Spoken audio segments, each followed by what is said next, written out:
Okay, 5 types of projects that can replace an MBA degree. Uh, Listen, you hear me talk about it all the time. I say self-assign yourself projects if no one's going to let you take on a project. Um, so I thought I would share some ideas of the types of projects that you can self-assign, things that might make sense that theoretically could replace going and getting an MBA because some of them are trial by fire. I'm George Sloan. This is the MBA Accelerator. Would love if you'd subscribe because we want more of you here. I've got plenty of content, more coming. So hit that subscribe button now. So, what are some of these projects I always talk about that you can self assign to yourself? You've heard me say some of them, but I'm going to throw a few more into the mix today. Number one, launch a micro business, little side hustle, side business.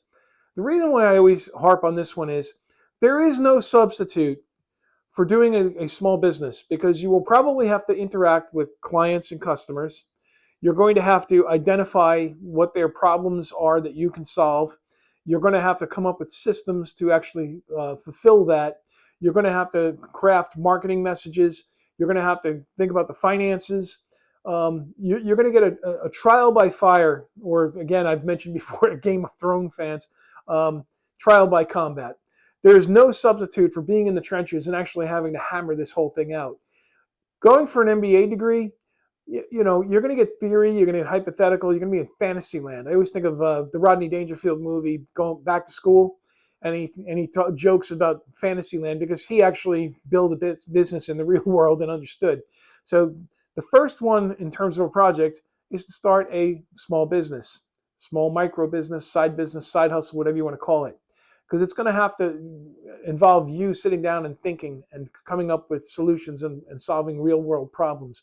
And it's an education in and of itself. All right, second one, we're going to talk about the idea of running a full blown competitive analysis. I've talked about this one before. This is one that you don't necessarily, if you're in a corporate environment, you don't need permission to do. Just do it. Just say, okay, what do we look like? And you go and you dig into it. And then you sit there and go, all right, who are our competitors? Why are they our competitors? How do they fit? There's a number of models, frameworks that you can use to do this analysis. To give it to you real quick, if you want to do a competitive analysis, you're going to want to look at a whole bunch of things. I would start with the websites. That's how you really learn. Where are their locations? What are their products? What are their services? Who's on their team? Who's on their management team? Um, what testimonials do they have? You're going to want to look at their finances. You want to be able to take a look at the last, at least 3 years, probably 5 if you want to do a full-blown analysis. You're going to want to look at, their balance sheet, their income statement or profit and loss, their cash flow statement. You're going to want to read their financial reports. I always used to say when I did financial analysis, some of the best stuff was always buried in the notes. You're going to want to go and look at industry norms and there are different reference guides that you can get to see what the various ratios are typically for companies in this field. You're going to want to get an idea of who the customer list is for them and for you. This is what a full-blown competitive analysis looks like, and there's more to it, but the bottom line is that's a project you can just do, and then you can turn around and say to your supervisor, for example, if you're in a corporate environment, hey, I did this competitive analysis and I've got some ideas and recommendations. Take a look and give me some feedback. You'll make quite an impression, believe me. And if you don't, maybe one of those competitors might want to hire you because you have a good understanding of the competitive market landscape. Okay, number 3, run a 12-month strategic plan. Now, you don't necessarily need to do the strategic plan for the whole Fortune 500 company that you might work for, but what you can do is actually sit down and look at your unit. You can look at your unit and come up with ideas of what it is that you can do from a strategic perspective. Again, it's an eye opener, and very much like that competitive analysis report, which typically competitive analysis reports fall into strategic plans, by the way. But when you put that all together, you've got a nice deliverable, and you're going to, turn some heads, and people are going to, raise an eyebrow when they see what you put together, if you do it right. And again, this is a project that, again, trial by fire, far better than going that traditional MBA path where you're doing all hypotheticals and 2 years later you're out, and then who cares at that point? All right. Number 4, automate a work process. Oh man, this has never been easier. I used to use VBA to automate my Excel and my Word and my even some of my PowerPoint stuff. But now you've got tools out there that are just incredible that you can automate a lot of processes. AI is a big help when it comes to that. Or forget about that for a second.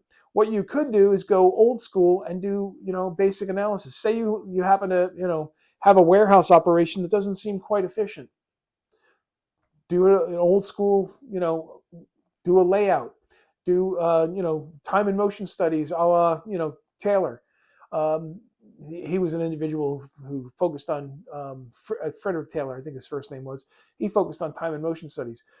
Go and actually do some research, do some analysis, and then make some recommendations to improve that process. Or maybe you could do it for a call center. There's a whole bunch of projects that you can self-assign.